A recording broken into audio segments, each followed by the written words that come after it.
धन्यवाद धन्यवाद सभापति महोदय, आपने मुझे इस विशेष चर्चा पर बोलने का मौका दिया। भारत के संविधान के 75वें वर्ष की चर्चा के मौके पर मैं सबसे पहले संविधान बनाने वालों की दूरदृष्टि को सलाम करती हूँ।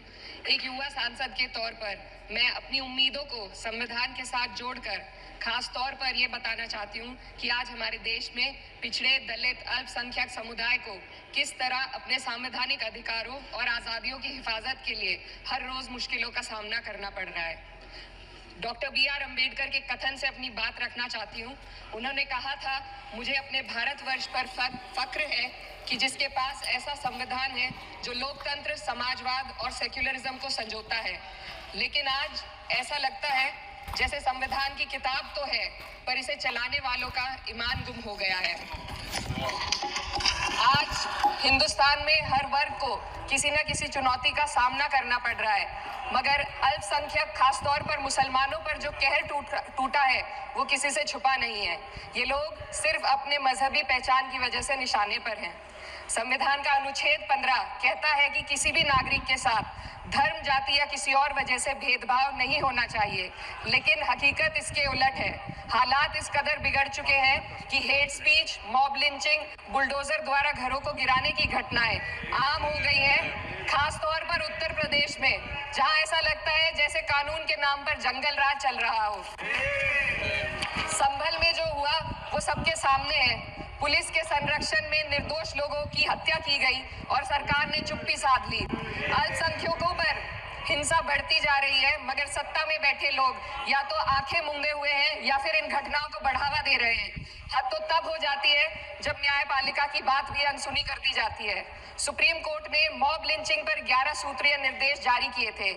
इसमें साफ कहा गया था कि राज्य सरकारें और पुलिस इस तरह की घटनाओं को रोकने और दोषियों पर सख्त कार्रवाई करने के लिए जिम्मेदार हैं, लेकिन आज भी इन निर्देशों पर अमल नहीं हो रहा है।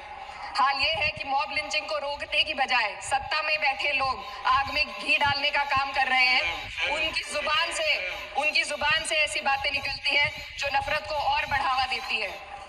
यह अशांति अब इतनी गहराई तक फैल चुकी है कि हमारे समाज के धर्मनिरपेक्ष चरित्र पर गंभीर सवाल उठ रहे हैं। साल की शुरुआत में ही कई राज्यों में दुकानदारों को अपने नाम बोर्ड पर लगाने के लिए मजबूर किया गया। इसे सेहत और सुरक्षा के कानूनों का हिस्सा बताया गया, मगर असल मंशा कुछ और थी। ये कदम खास तौर पर मुसलमान दुकानदारों को निशाना बनाकर उठाया गया ताकि उनकी रोजी रोटी पर चोट की जाए।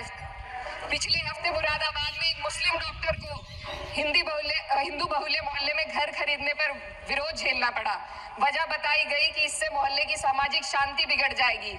अब आप ही बताइए, क्या ये वजह सही है, जायज है?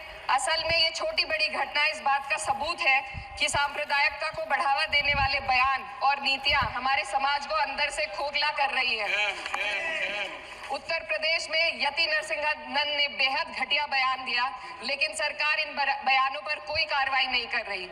हेट स्पीच न केवल जनमानस के विचारों को प्रदूषित करती है, बल्कि इससे अब संवैधानिक पदों पर बैठे लोगों को भी प्रभावित कर दिया है।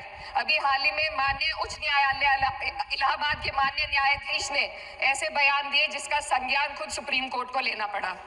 संविधान के अनुच्छेद 29 और 30 ने अल्पसंख्यकों को उनके मजहबी और सांस्कृतिक हक दिए हैं ताकि वो अपनी पहचान को बचा सके और अपने संस्थान चला सके, लेकिन आज उन्हीं हकों पर हर तरफ से चोट की जा रही है। वक्फ जैसे बिल लाकर उनके धार्मिक अधिकारों को छीनने की कोशिश की जा रही है। आज अल्पसंख्यक समुदाय को संविधान द्वारा दिए गए अपने बुनियादी अधिकार पाने के लिए लंबी लड़ाई लड़नी पड़ रही है। ऐसे कई मामले अदालत ने न्याय देकर संविधान की रक्षा की है, लेकिन अदालती प्रक्रिया में जो समय लगता है उसकी वजह से देश के सामाजिक ताने बाने को भारी नुकसान उठाना पड़ता है।